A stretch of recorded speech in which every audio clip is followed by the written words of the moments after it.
자, 그러면 뭐 이러한 설명을 드렸습니다만 이렇게 해서 성장한 닛산은 정치 아까 말한 대로 정치 쪽하고 굉장히 민감한 이제 밀접한 관계를 갖고도 있었지만 아까도 얘기했다시피 미국의 초기 자본들 세력들이 들어와 가지고 그 생산에 관련된 모든 헤게모니를 쥐고 있었어요. 그러니까 부품이나 디자인이라든지 뭐 조언이라든지 이런 것들에 대해서 아까 얘기했던 그레암 회사가 지속적으로 영향을 미칠 수 있기 때문에 친미적인 기업으로 분류가 된 겁니다. 그래서 아베의 도움과 이 친미적인 성향을 바탕으로 해갖고 미국의 군수 산업에 직접적으로 참여할 수 있는 기회를 가지게 됩니다. 그래서 닛산 자동차는 나사와 관련한 우주 관련 기술들 그리고 자동 운전을 비롯한 로봇 기술들을 나사와 미국의 이제 뭐 그 NSA나 미 국방부와 함께 공동으로 연구하는 작업을 진행하고 있었고 미국 입장에서도 이게 중국이나 프랑스로 넘어가서는 안 될 기술이라는 점을 알고 있었기 때문에 결국 아베와 트럼프의 이득이 맞아서 일종의 지금의 카를로스 곤 퇴출 작전이 시작이 됐다는 것이죠. 뭐 일본 입장에서는 이용했네, 프랑스 기업을. 일본 입장에서. 뭐 어쩔 수 없이 살아야 되니까 그때 경기가 어려웠고 미국이 같이 어려웠기 때문에 카를로스 곤이라는 인물을 끌어넣기는 했지만 이 과정 안에서 이제 그 카를로스 곤의 어떤 그 영향력이 계속해서 얼라이언스 방향으로 나갔다고 하면 지금의 사태가 안 생겼을 거예요. 근데 프랑스 걸로 아예 넘겨버리려고 한다고 하니까 이거를 더 이상 견딜 수가 없어지게 된 거죠. 자, 그럼 지금부터는 이러한 일종의 그 축출 작전에 일본 검찰이 어떤 방식으로 영향을 미쳤는지를 좀 알아보는 방향으로 가도록 하겠습니다. 자, 여기에서 이제 특수부가 다시 등장을 합니다. 이 특수부 얘기를 여러 번 하게 되는데 우리나라 사람들이 제일 잘못 알고 있는 게 이제 이 특수부가 굉장히 정의로운 부서이고 독립적인 부서인 줄 알아요. 그리고 과거에 럭키드 스캔들 같은 것들을 밝혀내서 뭐 전수상 둘을 구속을 시켰네 어쨌네 그러면서 굉장히 이제 대단한 정의로운 검찰 조직으로 알고 있지만 이 특수부는 그런 조직이 아닙니다. 이번에도 특수부가 이 모든 이 검찰 수사를 지휘를 했는데 이 내용을 들어보면 우리 서울지검 특수부하고 어쩜 이렇게 닮았나 라고 할 수 있는 중앙지검 특수부하고 너무 닮은 점을 발견하게 되는 부분이 있으실 거예요. 요거는 팩트 그대로 한번 여러분이 들어보세요. 특수부 한국의 특검보다 좀 더 나쁜 형태죠, 이거는. 이게 똑같은 거죠. 양쪽 다 그 특수부를 가지고 있는데, 자, 도쿄지검의 특수부가 좀 특별한 이유는 정치적으로 따로 그 원류가 있습니다. 도쿄지검의 특수부는 1947년에 일본이 그 점령돼 있던 이 시기에 검찰청 안에 내부적으로 만들어진 특별한 부서예요. 그 부서의 이름은 그 당시에 은퇴장부 사건 수사부였습니다. 은퇴장부 사건 수사부. 얘기를 들어보면 이게 뭔가 느낌이 딱 오시죠? 이게 말하자면 과거 일본 그 군부나 일본의 그 정치가들이 숨겨놓은 이른바 비자금을 찾아내는 업무를 하기 위해서 미국이 검찰청 안에 설치한 부서입니다. 이게 왜 만들어지게 됐냐면 그 당시 1947년 중의원 회의 안에서 일본 자유당의 세코 히로카츠라고 하는 의원이 일본은행 지하에 은퇴한 정치인들이나 기업인들이 숨겨놓은 다이아몬드가 있고 이 다이아몬드가 비밀리에 거래되고 있으며 일본 내에 많은 그러한 비자금들이 지금 은닉돼 있다라고 일종 폭로를 해버립니다. 결산회의에서. 그러니까 이제 이 사람은 야당 의원이니까 그 당시 보수 여당이 쥐고 있는 이 자금을 없애버려야 다시 저 새끼들이 저런 보수들이 썩은 보수들이 집권하는 걸 막을 수 있을 거다라는 생각에서 터뜨렸는지 모르겠지만 아무튼 이거를 크게 터뜨린 거죠. 그렇게 해서 이 군부의 자금을 가지고 이제 이 사람이 주장한 거예요. 이 군부의 자금을 가지고 반미 운동을 한다. 또는 일본 복권 운동을 한다. 그러니까 음, 이 자금을 압수해야 된다는 주장을 하게 되는 거고, 그게 사실인지를 확인하기 위해서, 왜냐면 미국 애들이 미국 군인이 직접 이걸 뒤지고 다닐 수가 없으니까 그 당시 미국 그 법원 도쿄 법원 안에다가 이러한 부서를 만들어주게 된 겁니다. 그래서 얘네들이 실제로 다 뒤져요. 네. 일본에 있는 각종 지하 금고와 정치인들의 가옥들을 뒤져가지고 막대한 양의 다이아몬드와 보석류를 압수했다고 합니다. 그래서 중의원 부당거래 조사위원회라고 하는 게 만들어지고, 그 안에서 아까 얘기했던 과거에 힘 좀 있었던 정치인들과 뭐 공직자들의 재산들이 낱낱이 털려나가는 성과를 얻게 되는 거고요. 그 다음부터 살아남은 특수부는 일본의 어떤 특별한 부정이라든지 이런 것들을 독자적으로 감찰하기 위한 기구가 아니고 미국 NSA의 지령을 받고 일본 내에 미국의 불리한 사안이라든지 미국이 필요로 하는 조사가 있을 때마다 움직이는 미국 기관의 하수기관으로 전락하게 되는 겁니다. 그게 특수부인 거예요. 그래서 도쿄지검 특수부에는 40명의 검사와 90명의 조사원이 있는데, 이 조사원들은 그냥 상시로 아무것도 안 하고 기다리고 있는 거예요. 왜? 여기에 대해서 뭐 수사해라고 명령을 내려주는 사람이 미국의 NSA이기 때문이죠.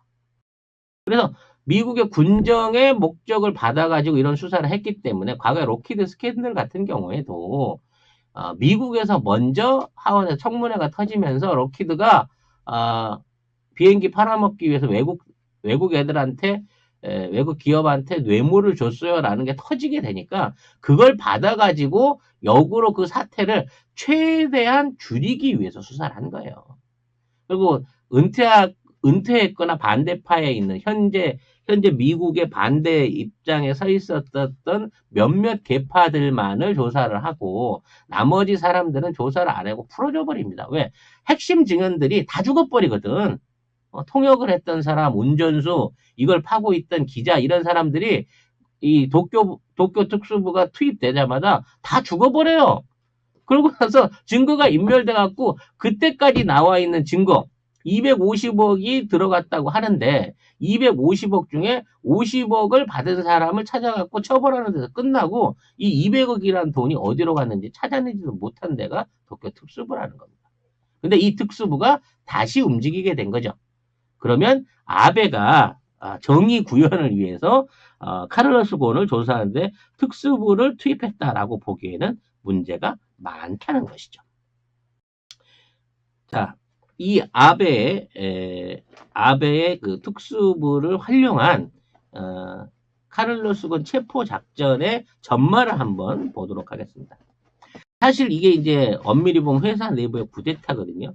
이 회사 내부의 쿠데타를 총지휘한 인물로 의심받는 사람이 사이카와 히로토라고 하는 그 당시에 일본 법인의 사장입니다. 그러니까 일본 닛산의 사장이죠. 이 사람은 카를로스 곤이 키운 사람이에요. 닛산 CEO. 네. 닛산의 CEO인데 자기가 나중에 은퇴할 때를 대비해갖고 자기의 병풍으로 쓰려고 자기가 직접 발탁해서 키운 인물입니다. 근데 이 사람이 배신의 칼을 꽂게 되죠. 자, 2018년도에 수상한 조짐들이 하나씩 일어나기 시작합니다. 자, 아까 체포는 언제라고 했죠? 11월 19일이에요. 6월 달에 경제산업성 출신의 관료 도요타 마즈카스라고 하는 사람이 사회이사에 취임을 하게 됩니다. 이름이 도요타예요? 네, 도요타 마스카스라고 하는 그 사람이 사회이사에 들어와요. 이건 이제 굉장히 이례적인 거죠. 왜냐하면 경제산업성 관료 출신이니까. 이 사람이 들어왔는데 이 사람이 누구냐면 아베의 비서 이마이 비서의 친구입니다. 그러니까 총리 비서의 친구가 갑자기 사회이사로 뚝 떨어진 거예요. 그리고 이 사람은 원래 이런 데서 그 개인 기업에서 일하는 사람이 아니고 관방성이나 산업성 같은 데서 일하던, 그러니까 아베의 핵심 요직을 거치던 사람이었는데 이 사람이 갑자기 사회이사로 뚝 떨어집니다. 그리고 7월 달에 특수부에 모리모토 히로시라고 하는 부장으로 취임을 하게 됩니다. 그러니까 그 부장 인사가 바뀐 거죠. 그리고 이 사람은 이 아베의 지역구 출신입니다. 그래서 아베 정권 때 그 여러 가지 이 사건들을 덮었다가 캤다가 뭐 이런 방식으로 해갖고 네. 아베와 관련된 사건을 집중적으로 조사했던 아베 지역구 출신 검사가 검사부장으로 오게 되는 거죠. 그 다음에 이 가와구치 히토시라고 하는 사람이 있어요. 이 사람은 뭐냐면 닛산 자동차의 극비조사팀 집행위원입니다. 이건 뭐냐면 닛산 자동차에 대한 내부 비리를 조사한다는 이름으로 아까 떨어졌던 도요타 마즈카스에 의해서 만들어진 조직이에요. 여기에 가와구치라고 하는 인물이 집행위원으로 들어와 가지고 이 극비조사팀을 전부 다 관리를 하게 되는데 이 사람은 스가 요시히데 관방장관 친구입니다. 그러니까 아베 친구가 사회이사로 오고 스가 관방장관 친구가 극비조사팀을 만들어가지고 그 안에서 자료조사를 한 거죠. 아니 실세 최측근이 이게 전방에 다 배치가 됐네. 그러게 말이야. 아마 믿을 사람이 없었던 것 같아. 그러니까 이렇게 티가 나게 평소에 맨날 같이 밥 먹고 술 먹던 사람을 불러다가 그 안에 투입을 시킨 거죠. 그래서 이와 관련된 내용들을 내부적으로 전부 조사를 합니다. 이 조사를 한 내용들을 검찰에 기소 전에 미리 던져줍니다. 왜 이거를 미리 던져주냐면 안에 있는 비리 자료들, 나름대로 뭐 회계가 잘못됐든지 뭐가 잘못됐든지 이런 자료들을 모아줘서 검찰한테 넘겨줬는데 검찰이 이걸 어떻게 써먹냐면 이 자료들에 연관돼 있는 닛산 자동차 임원들을 부릅니다. 임원들 전부 불러갖고 그 자료를 보여주죠. 당신 이거 보니까 회계 부정했네. 당신 이거 공금 횡령했네.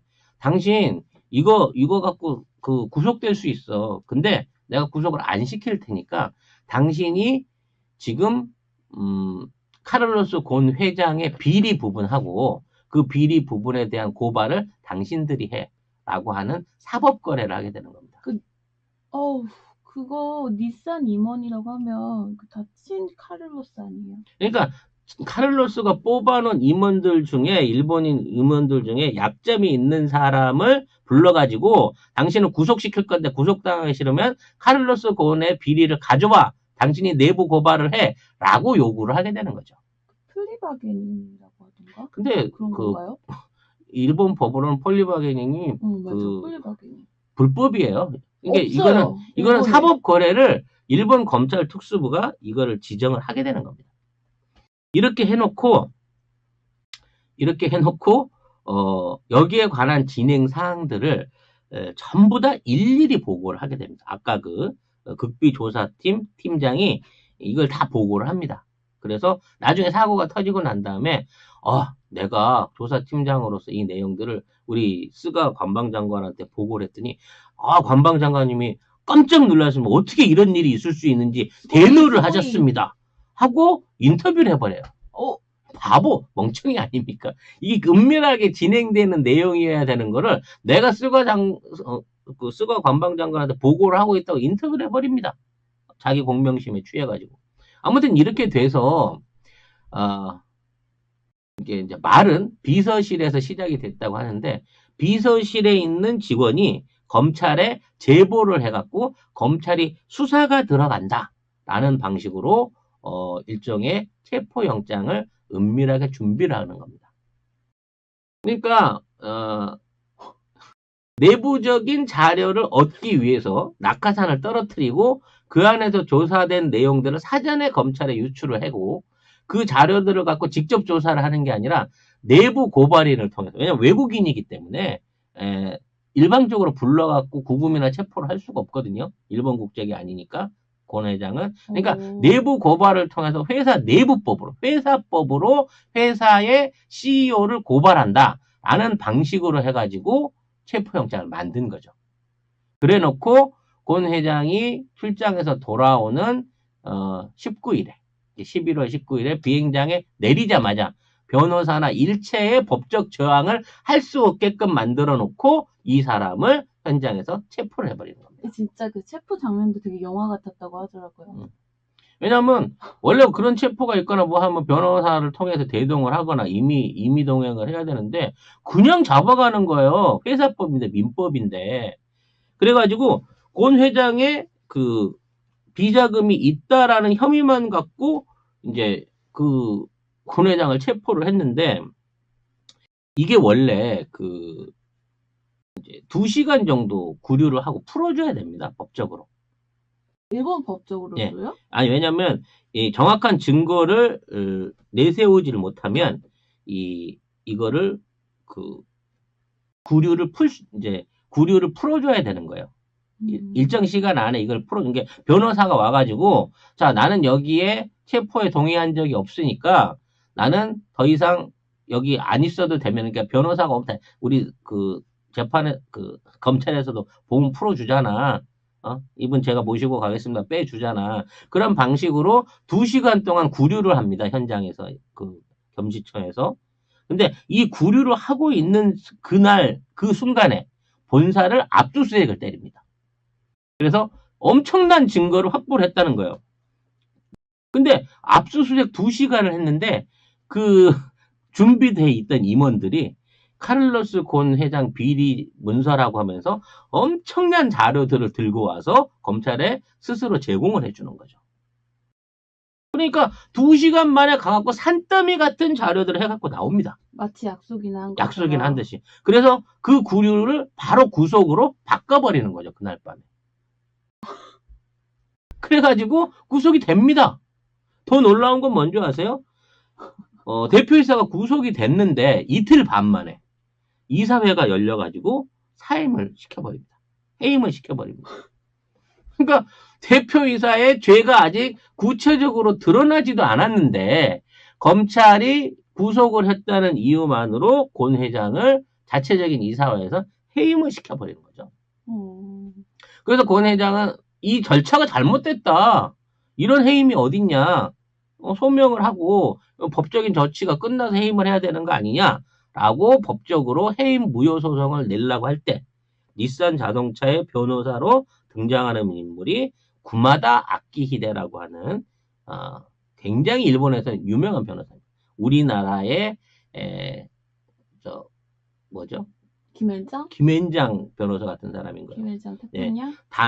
자민당 단골 고문 변호사이고 자민당과 관련한 모든 사건을 이끌어내서 다 승소시킨다고 하는 자민당 납품업체라는 별명을 갖고 있는 변호사가 회사 측 변호인으로 나서가지고 이 해임을 정당화시켜줍니다.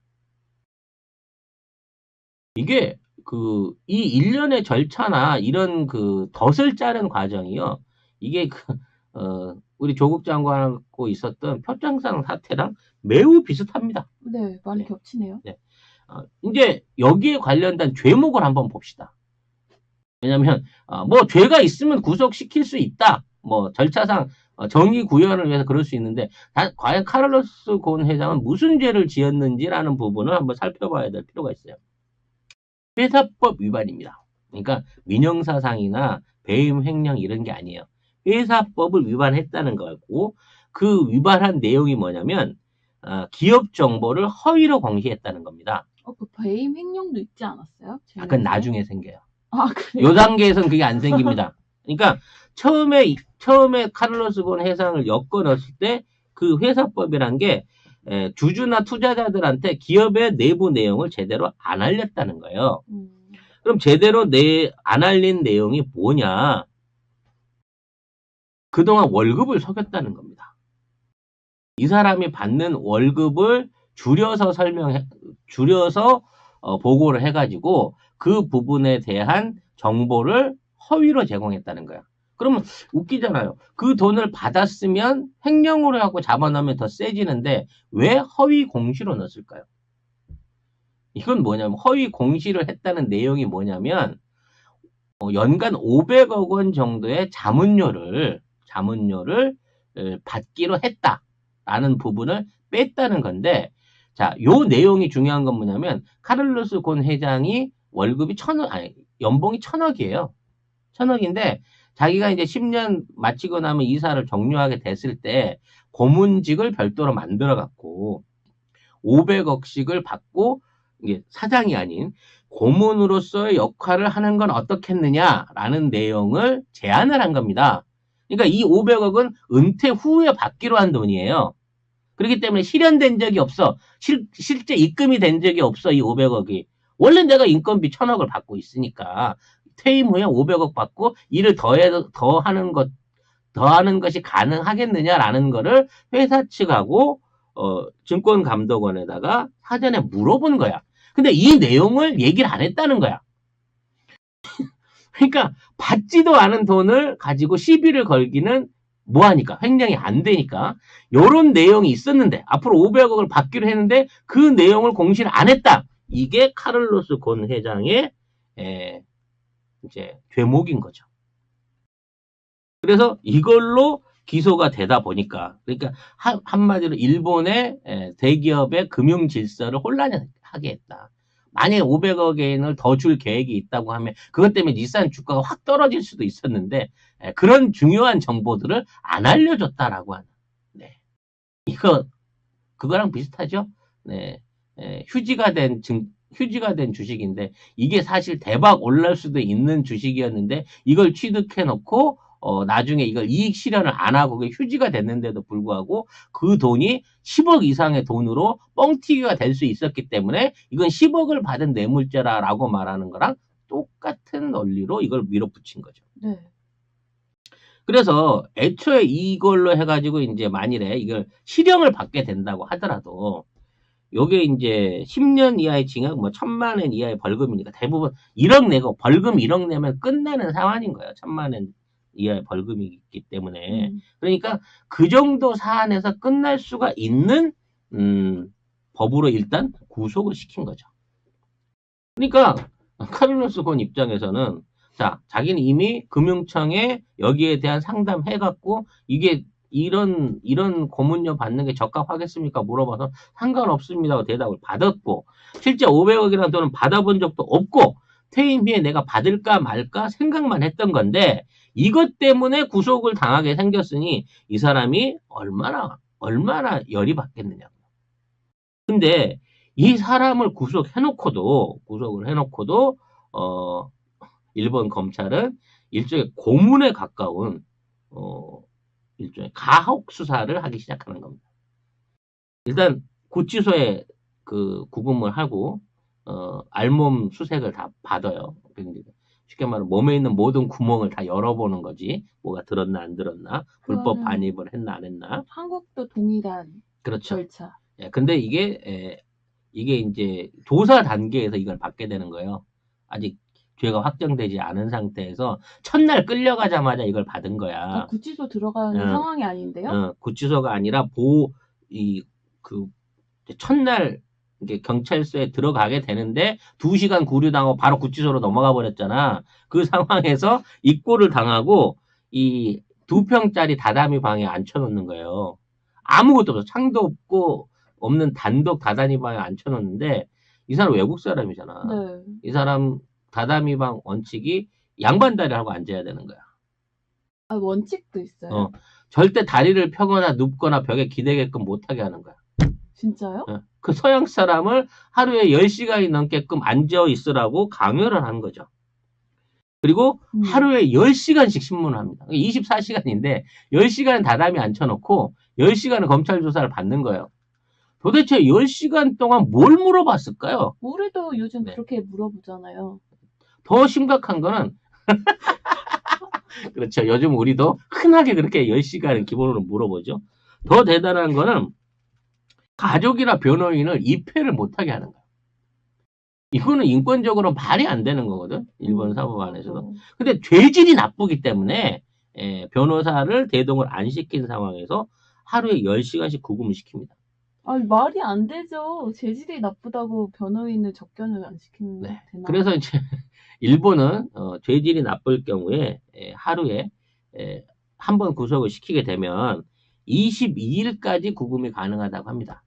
근데 프랑스는 4일 이상 구금을 못 시키게 돼 있어요. 그래서 나를 프랑스로 돌려보내다오 라고 강력하게 주장을 하지만 권 회장의 요구는 먹혀들지가 않습니다. 그래서 22일 구금이 끝나게 되게 되니까 열흘만 더 조사하겠습니다라고 법원에 영장을 때립니다. 어떻게 됐을까요? 통과. 그래서 32일 동안 갇혀 있게 되는 거죠. 나가려고 했더니 20일 추가 조사하겠습니다. 또 연장. 이렇게 해가지고 추가 연장의 연장을 거듭하면서 108일 동안을 완전히 취소 안에 구금 상태로 방금 얘기한 대로 10시간 조사하고 10시간 앉혀놓고 가족과 변호인을 못 만나게 하는 기간까지 법정에 들어가 갖고 변호인을 만나서 법정에서 보석 신청을 할 때까지 108일 동안을 불법으로 구금을 하게 되는 겁니다. 공황 오겠다. 이건 고문이지 사실. 진짜. 무조건 네 죄를 인정해라라고 고문을 하는 거죠. 그래서 이 죄 이게 나중에 확정이 돼도 1억을 벌금으로 내면 되는 이 죄에 보석을 신청하니까 보석금을 100억을 요구를 합니다. 100억을. 근데 어떡해요. 돈은 돈대.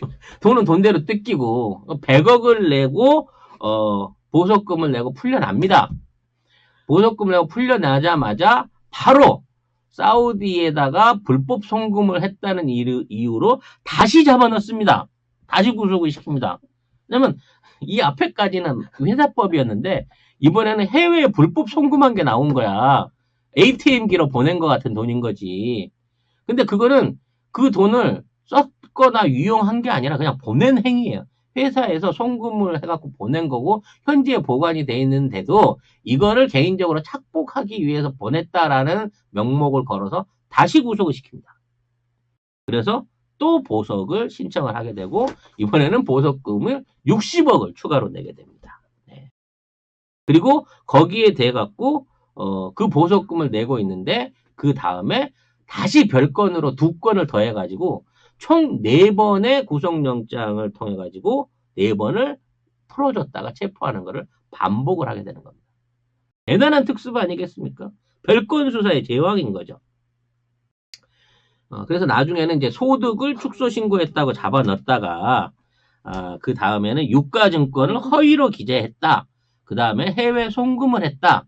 뭐 이런 명목을 붙여가지고 4번을 별건으로 구속을 시키는 거예요. 그러니까 진짜 피를 말린다. 피를 말리는 거지. 그러니까 이게 이제 흔히 말하면 별건 수사이기도 하고 일본 말로는 가찰 수사라고 한대요. 한 혐의로 이걸 잡아놨다가 풀어줘 놓고는 다른 혐의를 더 씌워서 또 걸고 그래서 체포해놓고 풀려 나오면 또 걸고 이런 방식으로 검찰이 진행을 하게 되면 이건 100% 인권에 걸려들게 되는 문제가 생긴다는 거죠. 제가 알기로는 그 일본은 보석도 쉽지 않은 걸로 알고 있는데. 그러니까 보석금 엄청 때리는 거지. 내가 재판이 끝나도 1억 내면 되는데 보석금 100억을 내라는 게 말이 되냐고. 돈이나 있으니까 냈겠지. 아니 그렇게라도 살아야 되니까 냈겠죠. 그치. 빚을 내서라도 냈겠지. 그래서 뭐 기소를 하지 않은 상태에서 48시간을 구금했고 23일 이상을 압박 진문을 통해 가지고 허위 자백을 시켰다고 해요. 그래서 도쿄 특수부의 유죄율은 99%를 자랑한다고 합니다. 특수부에 걸리면 무조건 99%고요. 피해자들이 자백을 통해서 그러니까 자백이 결정적인 증거가 되는 케이스가 85%래요. 이거는 외경 시대랑 뭐가 달라 이게? 그러니까. 예? 옛날 식민지 시대 독립투사들 그 하는 거랑 뭐가 다르냐고. 이렇게 해서 이제 2번의 보석, 4번을 체포하고 2번의 보석을 통해서 160억을 삥을 뜯어놓은 상태에서 이제 가택연금을 시키는 거죠. 예, 그리고 여권을 전부 다 빼앗았습니다. 그래서 출국을 못하게 한 거죠. 그리고 3일 이상 여행을 무조건 금지하고 이거 희한한 건데 부인을 접견을 못하게 합니다. 가족들을 못 만나게 해요. 그리고 집 입구에다가 CCTV를 걸어놓고 입출입을 감시를 하고 주변의 사복 탐정들을 그러니까 경찰이 감시하면 안 되니까 사복으로 된 탐정들 사설 탐정들을 이용해 가지고 이 사람이 어디로 가나 안 가나를 일거수일투족을 감시를 하게 되는 겁니다. 이게 보석인 사람이 이렇게 관리를 한 거예요. 소름 끼친다. 예, 그리고 휴대폰하고 컴퓨터를 못 쓰게 합니다. 그래서 꼭 필요한 통화나 이메일은 변호사의 폰과 변호사 사무실에 있는 컴퓨터를 통해 가지고 오전 9시부터 오후 5시 안에만 쓸 수 있게끔 하고 그 내용을 다 들여다봅니다. 어머. 이런 뭐 가둬놓은 거나 마찬가지지.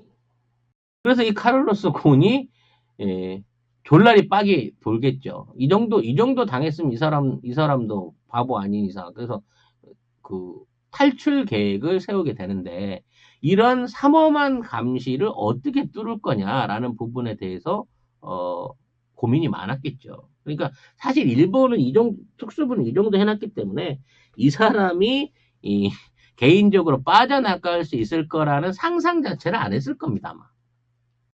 그럼에도 불구하고 카를로스 곤이 탈출에 성공한 거죠. 여기에 대해서 이제 많은 썰들이 존재를 합니다만 가장 구체적인 썰은 아내인 캐롤이 우리 이제 그 회장 부인이 굉장히 미인이에요. 네. 미인 사진을 꼭 봐야지. 두 번째 결혼한 부인인데 부인이 용병을 고용했다고 합니다. 미국 그린벨의 출신의 용병을 고용해가지고 이 용병들이 카를로스 곤 회장한테 가갖고 이제 크리스마스 파티를 하는 과정 중에 악기나 스피커 박스 같은 형태의 그 큰 박스를 갖고 들어가서 거기에다 싣고 나왔다는 거예요. 그러면 이제 이러한 그 탈출이 가능한 게 과연 누군가 뒤에 배경 세력이라든지 이런 게 없이 이게 가능한 거냐라는 의심을 좀 사고 있는 거고 제가 생각해봐도 카를로스 곤을 빼내가지고 지금 있는 상황에서 아베나 일본을 곤란하게 만들려고 하는 세력이 혹시 더 사주를 하지 않았을까라는 생각도 다소 생각을 해봅니다. 자, 이러한 사태를 통해서 이제 이거는 진실 공방정으로 넘어갔지만, 자, 현재 일본은 얻을 수 있는 걸 다 얻었습니다. 왜냐면 카를로스 곤 회장을 빼냈고 프랑스한테서 다음 이사 선임이라든지 뭐 이런 거에 대한 압박 요구가 오겠지만 그러한 요구에 일절 응하지 않은 상태에서 지금의 그 닛산 르노 얼라이언스를 깨버리려고 하는 시도를 저는 하고 있다고 봅니다. 그 결과로 1년이에요. 이 사람이 이제 2018년 말에 이러한 그 구금을 당하고 쫓겨났으니까 한 1년 정도 지난 상황에서 르노 삼성이 2018년 이후에 2019년 한 해 동안 엄청나게 미친 짓을 해대기 시작합니다. 르노 리산이 아니고 르노 삼성이요? 죄송합니다. 제가 너무 섬성해 버렸다. 르노 닛산이 엄청난 뻘짓을 해대기 시작합니다.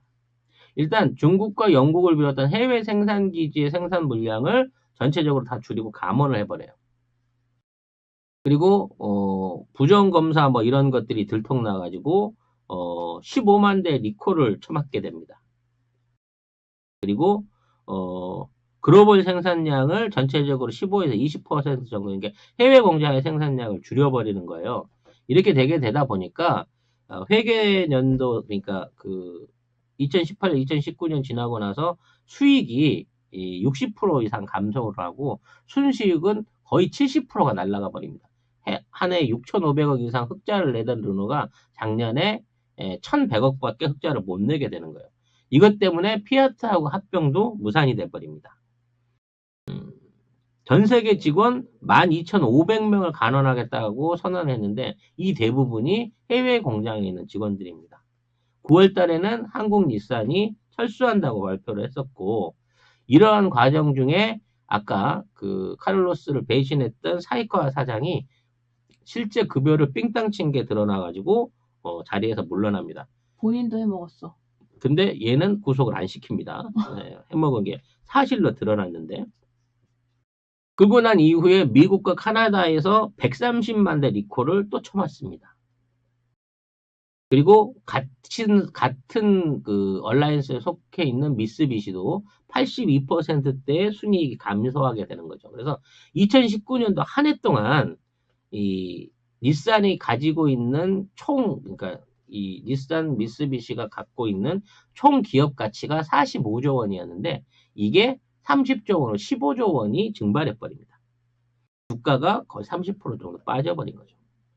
그래서 한때 세계 2위를 달리던 닛산 자동차가 현재 자동차 업계 중 주가가 꼴찌로 떨어지게 되는 겁니다.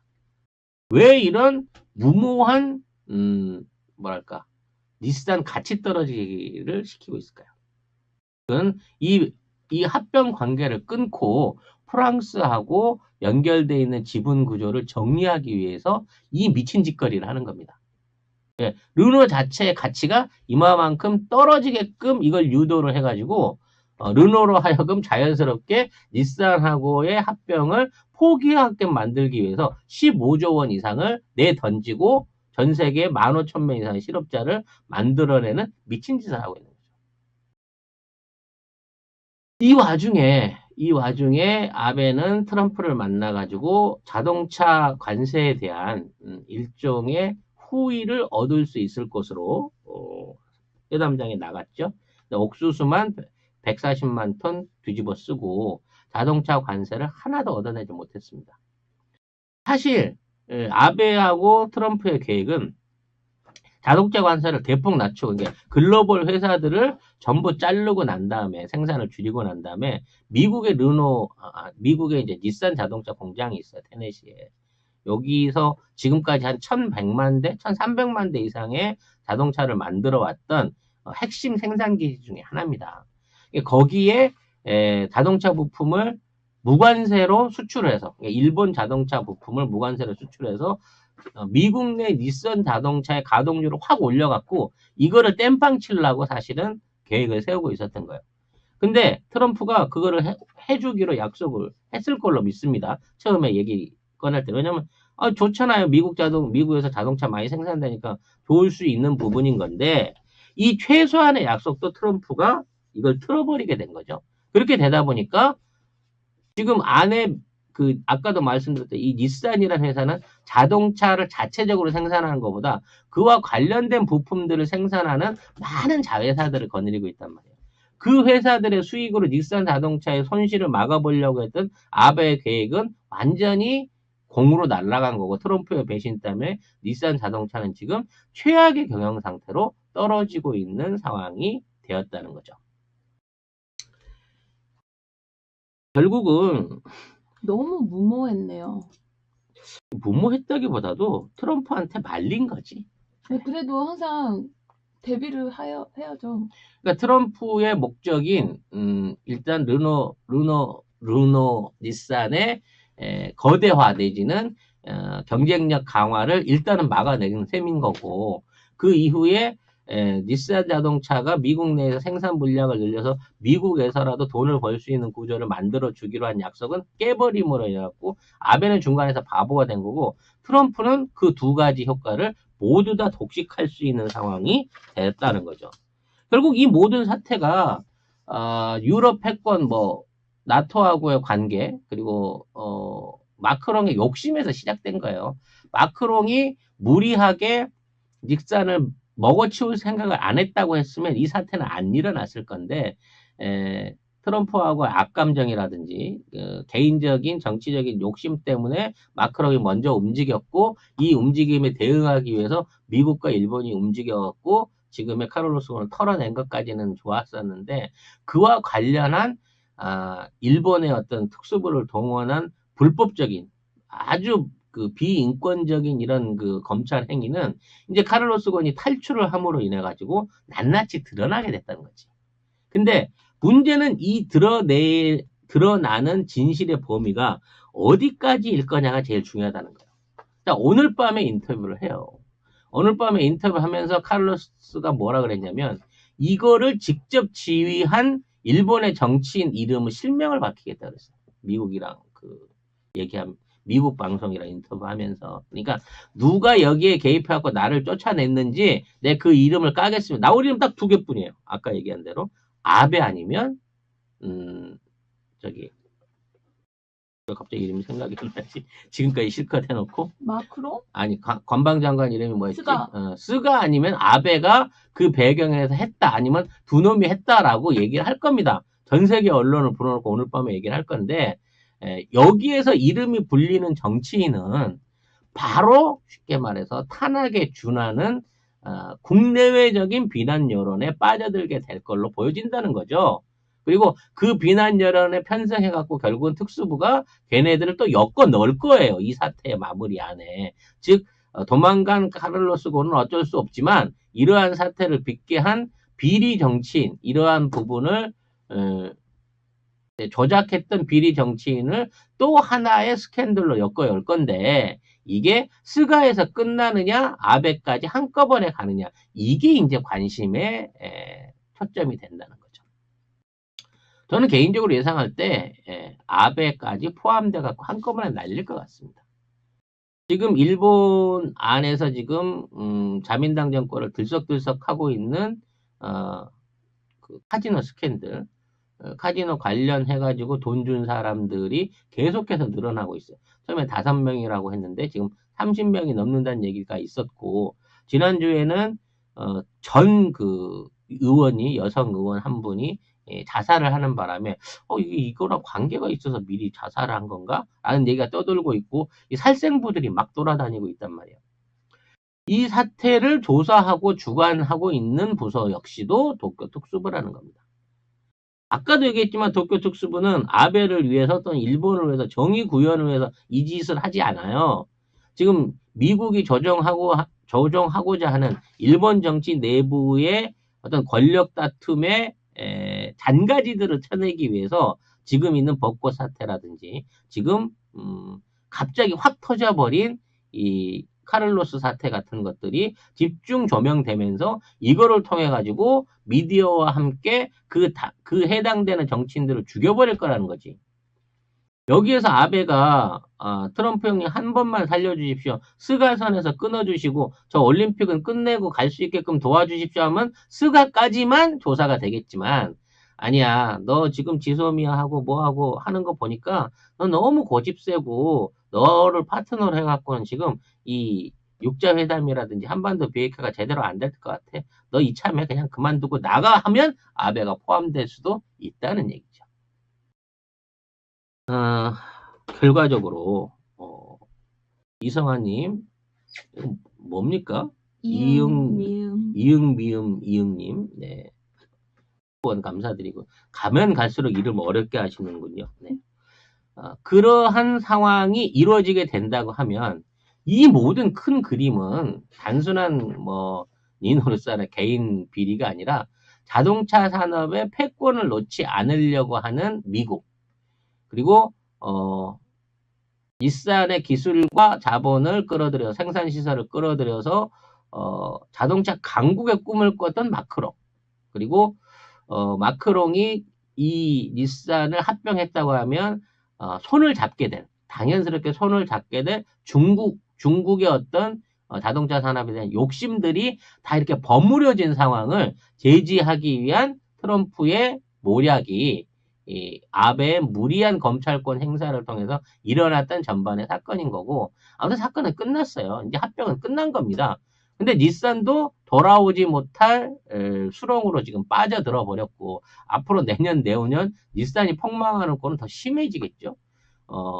르노는 어차피 지금 있는 상황에서 손실을 떠안을 필요가 없으니까 자 그러면 적정한 가격을 제시하고 합병 관계를 끊고 30% 갖고 있었던 닛산 주식을 일본에 되팔면 이 모든 관계는 끝납니다만 결과적으로 이 모든 손실을 다 뒤집어 쓰게 되는 거는 일본과 아베 정권 그리고 닛산 자동차가 되는 거고 카를로스 곤 같은 경우에도 자신의 안전을 유지하기 위해 물론 지금 바레인에 가 있기 때문에 안전하다고 말할 수 있어요. 바레인에 그걸 데려다 주고 그 증언을 사주하고 있는 게 레바논 아니에요? 레바논에 지금 카를로스 곤을 탈주를 시켜주고 보호하고 있는 세력이 사실은 미국의 그린벨에, 그러니까 결국은 미국의 CIA나 그 미국의 정치 배후가 있어서 이런 일이 일어난 거라고 하면 미국이 원하는 입맛대로 증언을 해줄 수밖에 없다는 일이죠. 결국 이 모든 게 또 하나 트럼프의 무모한 결단력에서 일어난 해프닝이다라고 이해를 하는 게 맞을 것 같습니다. 닛산은 이제 돌아올 수 없습니다. 이제 이미 건너갔어요. 네, 그런데 닛산 자동차는 이제 미쓰비시와 함께 끝난 것 같습니다. 지금 보기에는. 근데 이제 르노, 삼성 같은 경우는 닛산 자동차를 몇 대 우리가 만들고 있는 걸로 알고 있는데 르노 삼성이 그 생산하고 그 가지고 있는 뭐 합병 비율이란다 이 내용은 사실 처음에 합병이 될 때부터 너무 베일에 가려져 있어요. 르노, 삼성의 네. 합병이요? 르노 삼성 합병 계획에 보면 삼성을 르노가 사들인 걸로 돼 있는데 이게 정말 사들인 게 맞나라고 하는 위탁한 게 아닌가라고 하는 굉장히 그 처음부터 있었던 그 썰들이 있습니다. 그게 뭐냐면 그 대표이사가 그쪽 사람인 거 빼고는 운영이라든지 회계라든지 뭐 이런 거에 대한 일체 관여를 안 하거든요, 지금. 그리고 르노 쪽이? 그리고 카를로스 곤 회장이 바로 일본에서 그렇게 막강한 권력을 취하고 있는데 우리나라 한번 오질 않아요. 스치다 지나갈 수도 있는데 전혀 그런 게 없더란 말이지 지난 10년 동안. 그렇다고 치면 르노 삼성의 협업 관계는 닛산 르노 협업 관계는 뭔가 다른 옵션이 있지 않느냐라는 의심을 해보게 됩니다만 거기에 대해서는 심증만 있을 뿐 물증이 없기 때문에 뭐라고 말씀을 못 드리겠습니다. 1시간 반을 얘기를 했네요, 여러분. 체력이 고갈됐습니다. 네. 하지만 전반적인 얘기를 좀 이해를 해보시면 르노와 닛산의 기업의 시작에서부터 시작해서 얘들의 성장 배경이 어떻게 돼 있었고 이 왜 닛산이 말아먹을 수밖에 없었던가 그리고 자민당이 피를 빨아서 그렇게 된 거죠. 그거를 되살려는 은인이었던 카를로스 곤은 어떠한 방식으로 일본이 비열하게 제거했는가. 그리고 그 비열한 제거 방법에 들어간 여러 스킬들이 이런 일제시대에나 있을 법한 이런 스킬들이 대한민국에서 자행되고 있는 도쿄중앙지검의 특수부처럼 왜 서울중앙지검에 있는 특수부들 국가가 모두 덤벼들어와서 이 지랄을 하고 있는 게 왜 이렇게 대자비로 보이는지 그 부분을 생각해 보면서 오늘 방송을 마치려고 합니다. 네, 방전됐어요. 네. 1시간 정도 있다 1시쯤 네, 다음 방송을 이어갈 거고요. 다음 방송도 또 스페셜입니다. 네, 이란과 미국의 이번 그 폭사 사태에 관한 정리 그리고 앞으로의 전망 트럼프의 속셈을 한번 들여다보는 그런 방송을 해볼까 합니다.